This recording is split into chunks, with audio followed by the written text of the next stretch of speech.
Halo sahabat Gadis Forex, selamat datang di analisa market Gadis Forex hari ini tanggal 19 November tahun 2024 nih. Nah, setelah kemarin pergerakan gold yang ternyata naik ya Bu Gold. Yes, betul, ternyata naik setelah koreksi yang cukup dalam ya. Iya. Mungkin orang sudah mengira bahwa harga gold ini bakal turun lebih dalam lagi. Iya. Ternyata dia balik. Ternyata malah naik. Nah, kita nanti itu akan ngebahas itu lebih dalam lagi di video kali ini. Kita seperti biasa bakal bahas 3 pair, yaitu gold, oil, dan bitcoin bersama saya Shiva dan juga Bu Sandy Yes. dari Gadis Forex.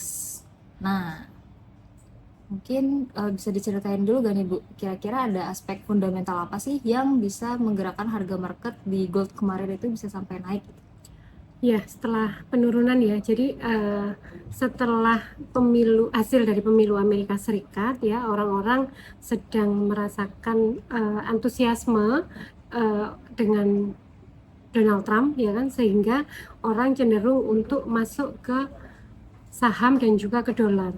Nah, kemudian akhirnya gold mengalami koreksi yang cukup dalam ya, setelah menyentuh all time high-nya di 2790-an, dia turun kemarin tuh sampai 2530. Itu angka yang cukup dalam untuk sebuah koreksi ya. Itu Kak Siva. Nah, tapi mulai dari minggu ini dia mulai rebound, mulai naik ya.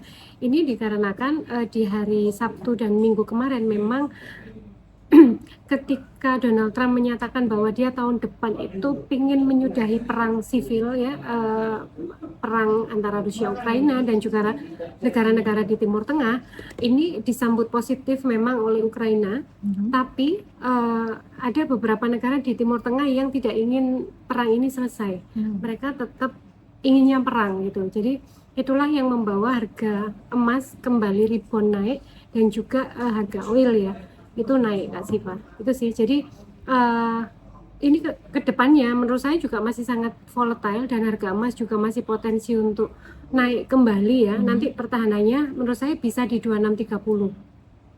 Kenapa saya sampaikan emas masih bisa naik? Ya kita tahu bahwa ini di akhir tahun biasanya orang akan keluar dari saham, mereka akan memilih biasanya komoditas seperti emas. Kemudian masih ada PR untuk pemangkasan suku bunga kembali ya, sekali lagi yang infonya itu bahkan sampai 50 basis poin ya, 25 sampai 50 basis poin. Nah, nanti kalau suku bunga ini dipotong untuk sekali lagi, menurut saya gold akan kembali naik. Seperti itu Kak Siva. Cuman untuk angkanya berapa kita akan lihat ke chart dulu ya. Kita lihat ke chart banget. Langsung masuk ke chart nih. Oke, kita mulai dari time frame daily. Sebenarnya kita kemarin sudah memprediksi ya bahwa pergerakan untuk minggu ini itu resistennya bisa sampai ke 2630. Ini sudah hampir ya Kak Siva.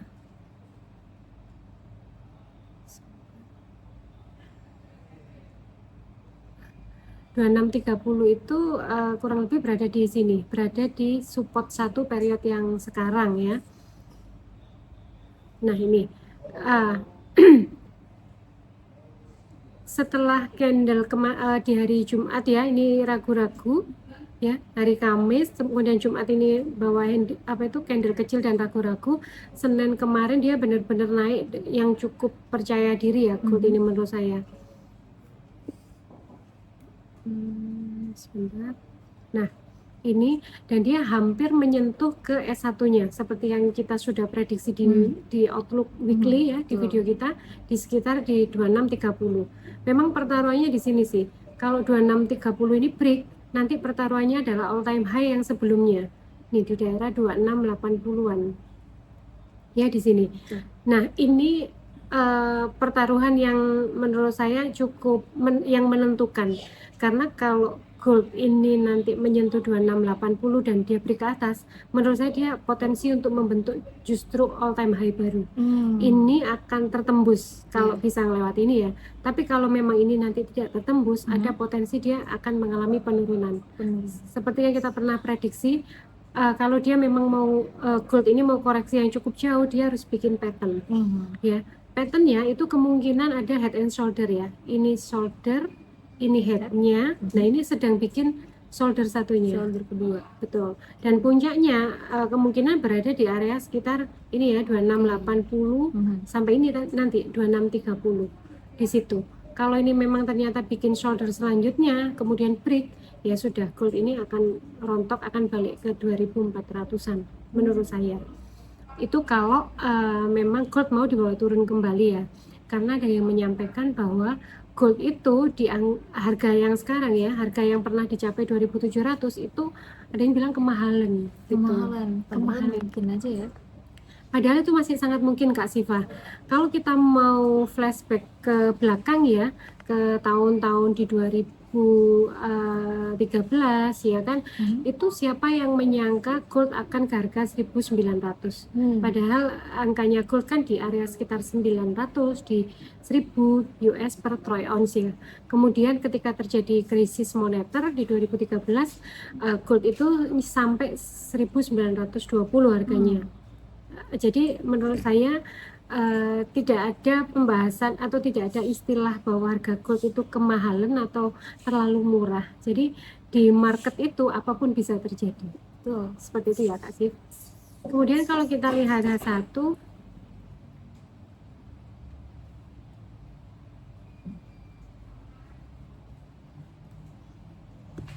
nah H1-nya pagi ini tadi buka market dia langsung naik ya, tanpa ada koreksi ya tadi pagi ya. Jadi pivot ini sudah tertembus di area 2595 ini semalam ya. Semalam dia langsung naik, tutup di sekitar ini 2610-an ya. Di sini tutupnya di 2613 ya. Close-nya di 2613, kemudian tadi opennya sempat turun sedikit, tapi dia bikin melandai, tapi kemudian dia naik. Nah ini menurut saya belum tuntas ini 2625 ini tadi. Menurut saya masih potensi ke ini 2635 ya, seperti daily tadi. Kemudian kalau ini break, ya dia paling ke sini 2650. Jadi gold ini masih potensi untuk mengalami kenaikan ya setelah dia break area di 2600-an itu Kak Siva. Itu sih. Tapi mungkin kalau misalnya beli ini kan sudah mulai kecil-kecil pergerakannya. Kalau beli mungkin tunggu di kalau dapat harga di sekitar 26 opennya tadi lah ya, di sekitar 2613 sampai dengan 2608 itu bisa masuk, nanti targetnya bisa di 2635.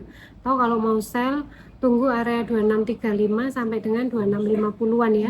Di sini saya limit harapannya dia akan kembali ke angka sekarang sih di sekitar 2620-an.